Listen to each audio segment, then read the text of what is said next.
So in this video I'm going to show you why Opposing Force is awesome. Half-Life Opposing Force is from an era where the DLC was being made with high quality. But as Valve didn't want to make the DLC by itself, they pushed their prodigy child to Gearbox. A company with many great games, Borderlands would be just a small example. They released it just 1 year after the original sequel and with many improvements over the original game in my opinion. But how good can be a DLC when compared to the original game? And why do I think it's awesome? We shall find out in this video. I made also a video about Half-Life 1 on my channel, so if you want to see that video, please jump to the description where I put a link down below. And when you're already checking the link out, please hit the sub button if you didn't, and of course the like button to help grow the channel. So let's take our crowbar. Or wait, there is no crowbar in this game? The fuck? Okay, let's take a wrench and jump into this review. I want to start with something weird right now. And that's the tutorial section of the game. What's your name, dirtbag? Corporal Shepard, huh? Looks more like Corporal Dog Meat to me! The training level is based on a bootcamp, where you need to finish all sorts of tasks, what acts as your tutorial section basically. And it works awesome, but I maybe get PTSD from the yelling, but I'm fine. Did that sting a little? Well, suck it up and drive on! It's just cool how the game gives you this sort of tutorial section, instead of 53 pop-ups in the first 20 minutes of playing a game. Wait a minute, is that the G-Man? Is he going to stalk me again? I will find a restraining order against that creep. Ah, don't hate me, 'cause I'm gorgeous. After the bootcamp, and a few years later, now you're a real soldier. Looks more like Corporal Dog Meat to me! And the game starts with you flying in a plane to the Black Mesa facility. So what Opposing Force does is throwing you into the shoes of the military units. What invaded Black Mesa to kill everybody. And yes, including Gordon Freeman, the crowbar-wielding physicist with the awesome goatee and cool-looking glasses. What is a great concept? Because you will discover the other side of happening, which is a great filler to the main story of Half-Life, and probably was a great selling point for the DLC. You take the role of Shepard, who is sent to Black Mesa. You steal a ship and join Cerberus to go and fight the Reapers and have freaky intercourse with aliens. Oh wait, that's the other Shepard. Fuck. I need to take a look at my other script. Wait a minute. Ah, yes, here we are. As you fly into the plane, you got attacked by aliens and got knocked out. As you wake up, you didn't get full objectives on the mission, so you don't know actually you should kill the Black Mesa stuff, and ending up teaming up with them. Well, in some cases. Oh, hello there!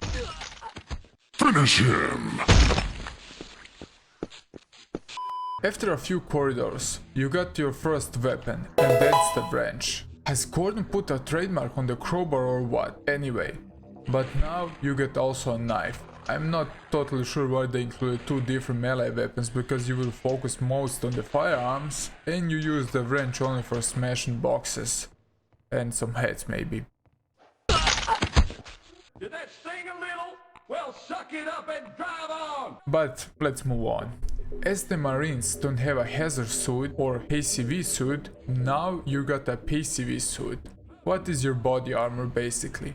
And instead of a flashlight, now you got, and I warn you to step a bit away from the screen.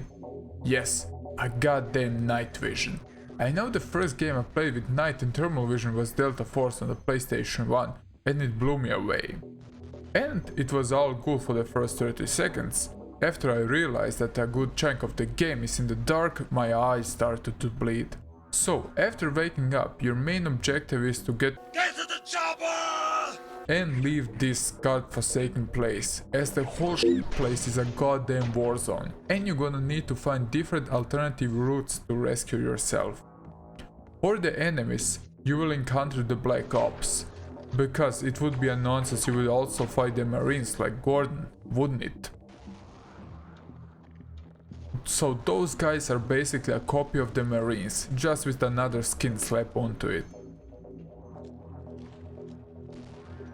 And they don't talk to each other, so like they are more professional, I guess.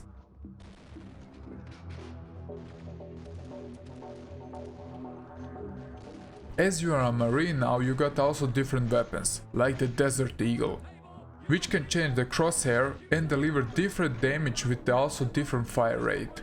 What I found a great weapon because it's very effective. Now instead of a crossbow you got a sniper rifle. The sniper rifle was good, but sadly you got it almost at the end of the game, and I didn't ended up using it too often. But it can do a one-shot kill if you're good with it. And now you got what is probably the best weapon in the game, and that's the M429 Machine Gun, which has an awesome feature. If you're shooting, it will push you back from the impact. It can hold 50 bullets and it has a huge damage output, and the sound effect of this thing is just perfection. We're gonna kick your ass! You will have also a different scientist weapon this time, like the replacement gun. What can, guess what, replace enemies, so they disappear. What was okay, but I didn't use it too much somehow. And the second firing option is to teleporting Shepard to Xen, acting like your rescue button. Well, just a weird weapon. As you encounter also different enemies this time, from those little guys who harass you to the big guys. But they are also pretty different, what keeps the whole game going. In the game, they are also called X-rays, and you will also get a few new alien weapons. First would be the snail looking something that shoots these green looking slime balls.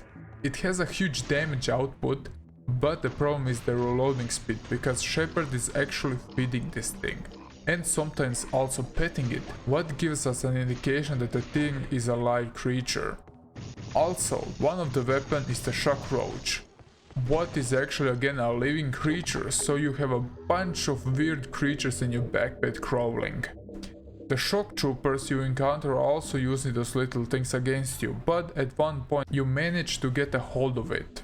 This weapon is also great, and I found it very useful as it has unlimited ammo, because at some levels you will find yourself low on ammo. It has a pretty good damage output, and remember, after killing the shock troopers, to squish the bug, because they will jump in your face, little bastards.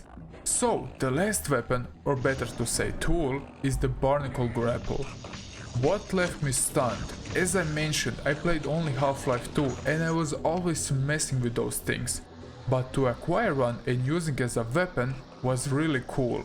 Sadly, as a weapon it is really ineffective, as you can hook things and pull to yourself, leaving you in the open to get shot. And the other option, what was very underused, is the grapple, which can grapple itself on organic surfaces and pull you over.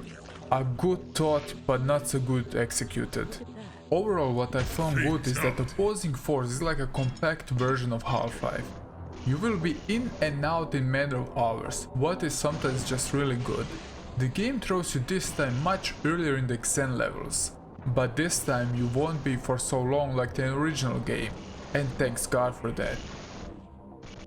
As I said in the last review, the Xen level had this weird looking 90s vibe to it, but were a hassle to navigate and felt rushed. The opposing force also give you this time two boss fights, with first being this huge like blob thing that you need to flush away like a Mr. Hanky, and the second end boss, but this time you don't need to teleport to the Xen, but instead the boss teleports to you. It was just a simple and easy fight when you get the grasp of what you need to do. Why I think opposing force is awesome is that they ditch some slower parts of Half-Life, like the train levels and the long corridors, and manage it to all squeeze it together. Gearbox followed the same structure of the original game, where they put first the platform segments until you get your first gun, and then the shooting segments, and so on and so on. And yeah, f*** this level.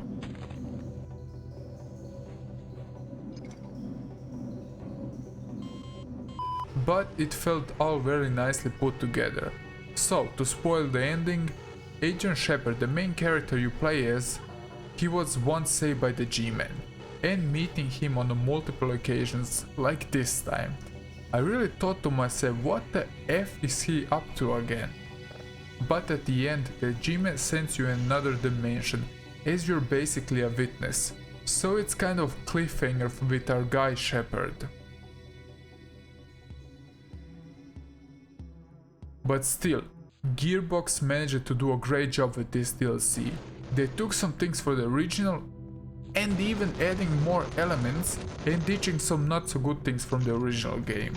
Where the original Half-Life had more horror elements, Opposing Force felt more like a pure action FPS game, but I didn't find that a bad thing, and it had even fewer puzzle segments. Still, I didn't mind that at all, and I felt very entertained with the game. Plus, this time we had more weapons and more enemies thrown into the mix. As I said, Opposing Force is like a compact version of Half-Life. The only sad part is the ending, where we left clueless about what happened with our character. Nevertheless, Opposing Force is a great DLC and worth playing on its own, and I would recommend you to get a copy of the game or grab it on Steam. So that's my 2 cents. Hope you liked this review. Please leave a comment down below about your thoughts about the DLC. Please consider subscribing to the channel, I have new videos coming out every 2 weeks. Remember to hit that bell, and of course, if you didn't already, to leave a like so you can help to grow the channel. Follow me on Instagram, Facebook and Reddit, everything is down in the description, so stay safe and take care. Bye!